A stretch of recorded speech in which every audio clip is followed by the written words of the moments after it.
Well, John, Happy New Year. You've had a few months now to reflect and assess the 2024 season. How would you assess the Boys Academy and Pathway season? Oh, it was a really positive year across the piece for the Academy and the Pathway. Academy, we did pretty well, about expected, a lot of progress. Individual progress is the main thing, and seeing Minto kick on and do as well as he did was absolutely superb. The junior end played some really good cricket. We had some good performances, beat some of the local teams and did well against some of the bigger counties, so all positive for the future. Yeah, I was going to start with James Minto making his first class debut at the Key Oval and bowling very nicely. How proud are you of him and what he achieved last summer? Oh, it's fab. When you see lads do, like, you always think they're going to do well, and you think, yeah, they've got the bit between the teeth and they're driving their standards, but when they do get their debut and do as well as he did, it's absolutely fabulous. Yeah, just tell us a bit about him as a cricketer, because I saw him take 5 for against Lincolnshire in the under-16s County Cup, and then 2 months later he was bowling in the One-Day Cup and then playing first-class cricket. Yeah. Just how much has he progressed over the last couple of years? Yeah, well, he's injured for the last 2 years, really. You know, to bowl that fast at that age, his body's under huge strain, so it's not a surprise that he falls down injured or comes unstuck with his injuries. You always thought, well, when his body matures a bit and strengthens up, he'll be able to do it. So for the last 2 years, really, he's been a batsman at his age group and scored really useful runs at the top of the order. So seeing that now transfer into the senior cricket, and I think he's got lots to come, really. I think he's really exciting. Another Academy graduate which started last summer was Daniel Hogg, of outstanding match-winning performance against Notts. How pleased are you and proud of him, of what he's achieved last year, and obviously signing his first professional contract just in the winter? Hoggy's such a good fella. He tries so hard, works really hard at his game. So obviously his attributes, he's 8 foot tall and bowls over the top, hits the pitch really hard. So dedicated, so disciplined, so on his game. So seeing him progress, it's like that's excellent for him. And Ben McKinney, 100 against Notts maiden first class 100. Again, outstanding performer. Yeah, brilliant. Always like a high run scorer through the junior ranks. So it was just like when rather than if for him. So yeah, another outstanding player, and I'm sure he's got a bright future. You must be, as Academy Director for the boys and men's Pathway, you must be really proud to see these guys performing at first class level and One-Day Cup and T20 level, and knowing that you've worked with them and they're making the name in the international and first class stage. Yeah, well, that's what the club was all about right back at the start, and I think it was when we had a really good side around about early 2000 or late 2000s, 2010, where you thought, well, if lads can break into that side and then their international standard, and it's no different now. We've got a really strong first team, and if lads can get in, you see they've got a really good chance of going on to international cricket.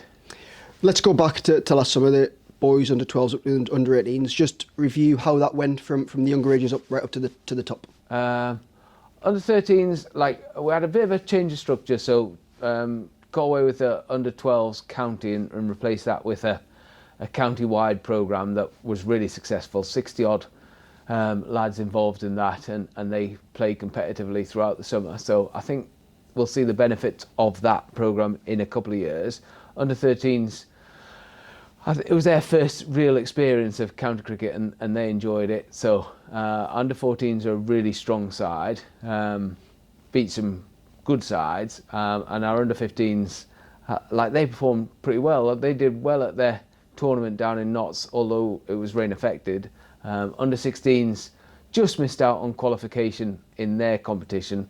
Again, a really talented side. I'd probably hope for them to perform a bit better and move a bit further down the line in their knockout cup. And the under 18s did really well to finish second in the North group in the T20. I thought that was a really impressive performance from them.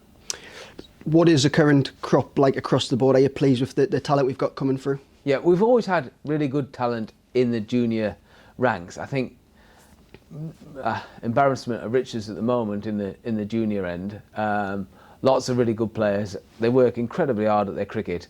Lots of good players coming through Northumberland and Cumbria. So future's bright, really. It's quite exciting. And what about the men's academy? How do they perform? Obviously, last summer. Yeah, we're quite a young side last year, so looking forward to them taking a step forward. Obviously, Minto is takes the headlines and moves forward, but there's decent players just behind him ready to make that step next year, the year after. So yeah, I think we've got quite a good crop coming through. And what does their schedule look like moving into next season? Schedule would be, they've worked really hard physically so far over the winter. That would continue. Obviously, pick up a bit more of the cricket skills January and February, sharpen up a bit more in March, and then we're into the season again, and bit of a mixture of red ball, white ball, try and cover all bases, play everything, and see where lads move forward. Yeah, I touched on it before, the current group. Obviously, lots of representation at the Bunbury Festival, Super Fours again over the last summer. How proud are you of that, of the work that you're doing? It obviously representation level. That's quite a good barometer, really. You know, if you're getting lads picked for the region, that's Yorkshire, Lancashire. You're thinking, well, if they're getting selected into that team and performing in that team, which the lads last year did, then you're pretty sure that we've got some good players in the ranks, and that's the case. James Minto was obviously one of them with England under-19s. He's off to South Africa in the next couple of weeks. You must be delighted to him making way at the international level as well. Oh, it's amazing, really. You know, never been that far, and he comes back and he says, "Oh, I saw lions and tigers and elephants." It's a fabulous thing, and shouldn't be underestimated, really, that the influence of that. So, yeah, great to see him in the international environment and taking it in his stride, as you would expect, really. Yeah, let's just touch on second team cricket. Last year it was quite a young side. A lot of these academy players and even pathway players got an opportunity at second team level. How beneficial is that for them to play at this second team level and compete, I guess? Oh, that's a vital stage. You know, when they're young lads and they're starting to rub shoulders and play against full-time professionals, then you really see what they've got. The thing for our area is really strong league cricket, and that takes a level so far. But when you play against the full-time professionals, then you've really got to knuckle down, and that becomes tough cricket. So yeah, lads playing in second team is absolutely crucial to the ongoing progress, really. Yeah, you touched on clubs. These club volunteers across the county. How beneficial and vital are them to work within these clubs? Absolutely integral to the whole. You know, we couldn't manage without the clubs, and we wouldn't have players coming through. So when you see the success of Minto and Hogg and these lads, that's down to clubs. That's down to the volunteers. That's down to all of the club support that they get, and I think it's a function of the region, really, and stand alone in the country for producing talent. Yeah, you, obviously the academy play in the NEPL and the NYSD competitions. Now you travel around these clubs.